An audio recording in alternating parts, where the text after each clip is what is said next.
Assalamualaikum warahmatullahi wabarakatuh. Perkenalkan, nama saya Arvin Nabila Gayatri, mahasiswi Diploma 3 Gizi semester 3, Politeknik Kesehatan Semarang.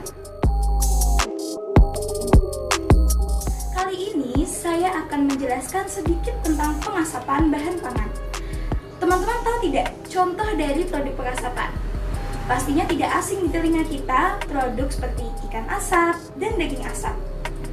Kali ini saya tidak akan membahas tentang ikan asap dan daging asap, tapi saya akan membahas tentang metode pengasapan. Sebelum lebih lanjut, mari kita bahas apa sih pengasapan itu.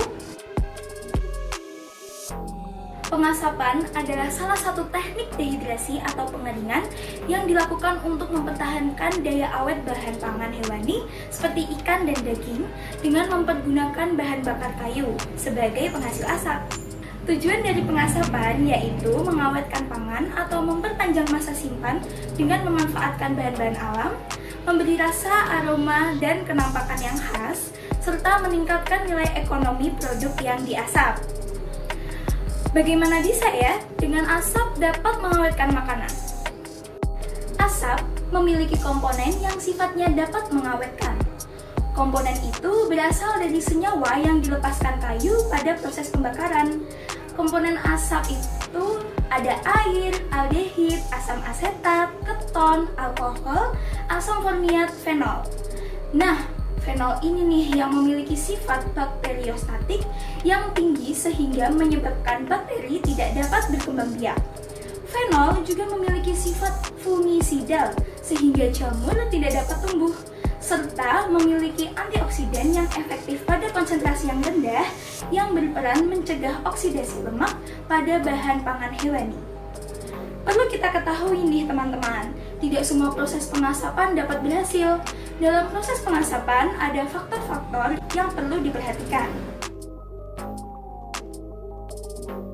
Faktor yang pertama adalah suhu. Agar penempelan asap efektif, suhu awal pengasapan sebaiknya rendah.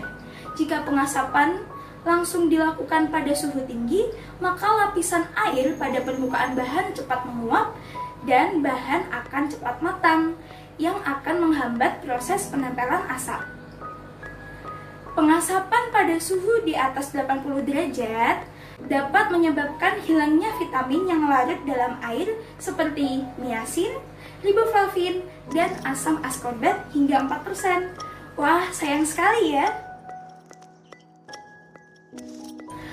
Kelembaban dan sirkulasi udara.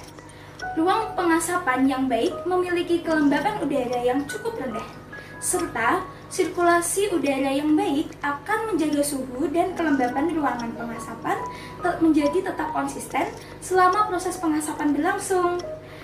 Nah, oleh karena itu, aliran asap akan berjalan dengan lancar dan kontinu, sehingga partikel asap yang menempel pada bahan pangan lebih banyak dan lebih merata. Yang selanjutnya adalah bahan bakar pengasapan. Bahan bakar yang lazim digunakan dalam pengasapan itu adalah kayu. Kayu tersebut dapat berupa serbuk gergaji, sabut kelapa, merang, ampas tebu, dan lain sebagainya. Jenis kayu yang baik untuk pengasapan adalah kayu yang lambat terbakar, namun mengandung senyawa-senyawa yang mudah terbakar serta dapat menghasilkan asam. Jenis dan kondisi kayu juga menentukan jumlah asap yang dihasilkan.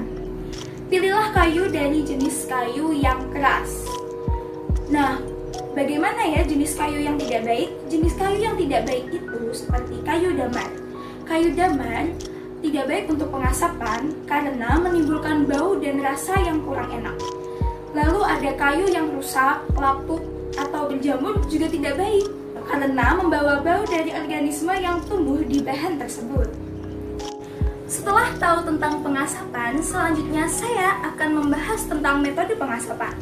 Metode pengasapan itu terbagi menjadi dua, yaitu metode pengasapan tradisional dan metode pengasapan modern. Nah, pengasapan tradisional itu adalah pengasapan secara langsung dari kayu yang dibakar untuk mengawetkan bahan pangan hewani seperti ikan dan daging, sehingga mendapatkan aroma dan rasa yang khas. Nah, tapi pengasapan tradisional itu juga dibagi lagi menjadi dua macam, yaitu pengasapan panas dan pengasapan dingin.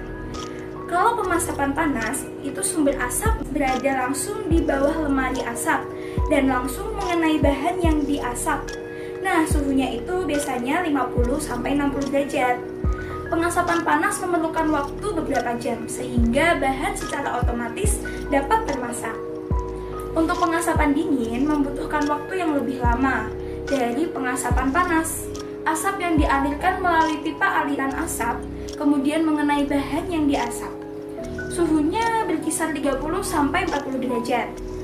Bahkan ada yang suhunya di bawah 30 derajat Celcius. Pengasapan dingin tidak bisa membuat bahan masak atau matang, serta pengasapan dingin itu tidak baik karena sebagian besar mikroorganisme masih hidup. Metode ini biasanya digunakan pada pengasapan daging babi. Untuk kelemahan pengasapan tradisional itu ada beberapa, seperti waktu persiapannya yang lama, tidak terkontrol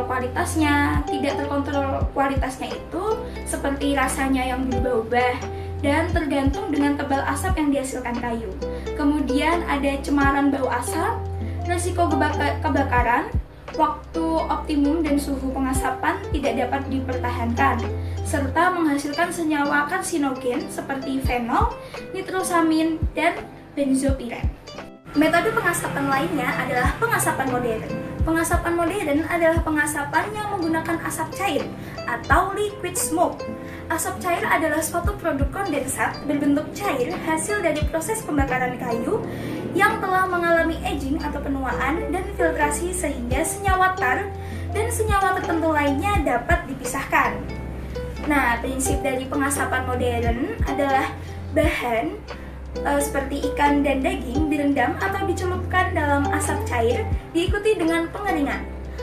Asap cair pada dasarnya merupakan asam cuka kayu yang diperoleh dari destilasi kering terhadap kayu. Pada destilasi kering tersebut, asam cuka kayu dipisahkan dari tar dan hasilnya diencerkan dengan air, lalu ditambahkan garam dapur secukupnya. Kemudian, bahan direndam dalam larutan asap selama beberapa jam. Nah, asap cair yang dihasilkan kayu itu tuh mengandung fenol, asam organik, dan karbonil yang berperan dalam memperbaiki sifat produk seperti ikan asap dan daging asap. Lalu ada antimikroba dan juga antioksidan. Untuk keunggulan metode ini yaitu menghasilkan produk yang seragam. Rasa yang ditimbulkan dapat dikontrol, dapat memberikan cita rasa dan aroma yang konsisten, menghemat kayu, dan dapat mencegah deposit senyawa tar. Faktor penting yang perlu diperhatikan pada pengasapan cair adalah konsentrasi suhu larutan asap serta waktu perendamannya. Sekian video penjelasan dari saya, semoga dapat memberi informasi tentang metode pengasapan kepada teman-teman. Sampai jumpa, sampai bertemu lagi di video selanjutnya. Stay at